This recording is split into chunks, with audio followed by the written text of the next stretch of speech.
Hi and welcome to today's Sanity Diaries. Now, I can see that there's a lot of excitement around what might happen next week, and that is also causing a lot of stress. Will she, won't she? Will it be level 3? Will it be level 4?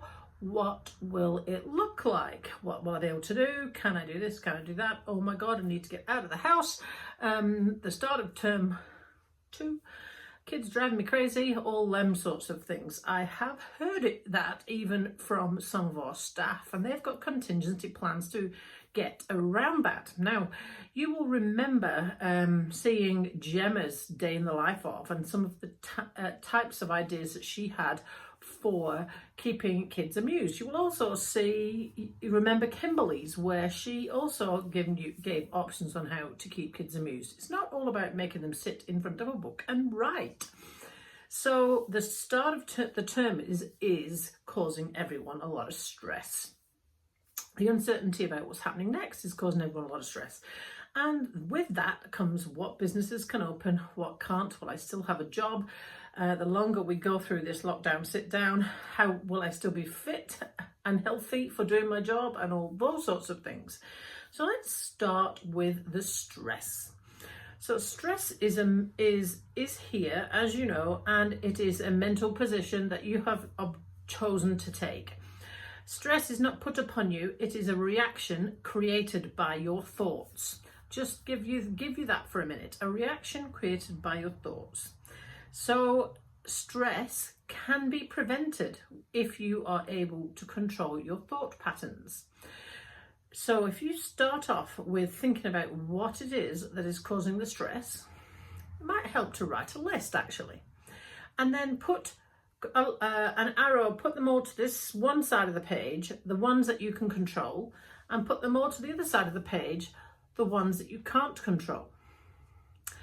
Now, once you've got the ones you can't control over there, scribble them out, forget about them. You can't control those. There is nothing that you can do to affect the outcome of those things that are on that side. You can control the ones that you've got on the other side.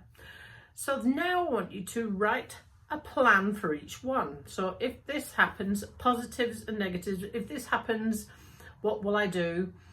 How are you going to change it? Depends what the thing is, whether it needs to have 2 outcomes or one, usually a couple of outcomes.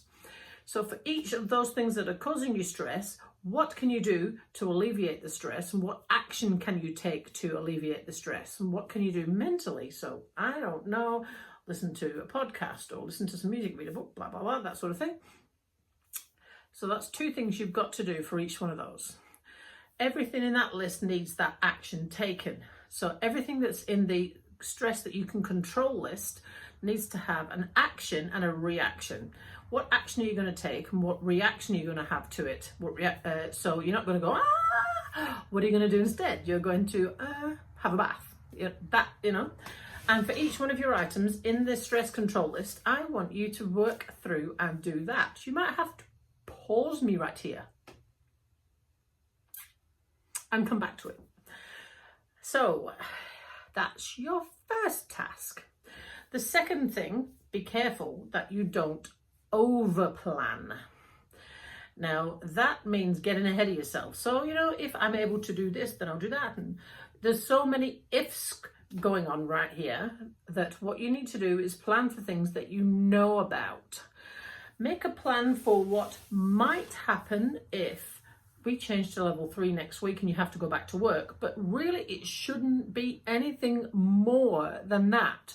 Don't overplan the rest of your life. Don't get stressed about the things you can't change, all the things you can't control, the things you've lost, the things you might get back, things you might not get back, what's fair, what's not fair.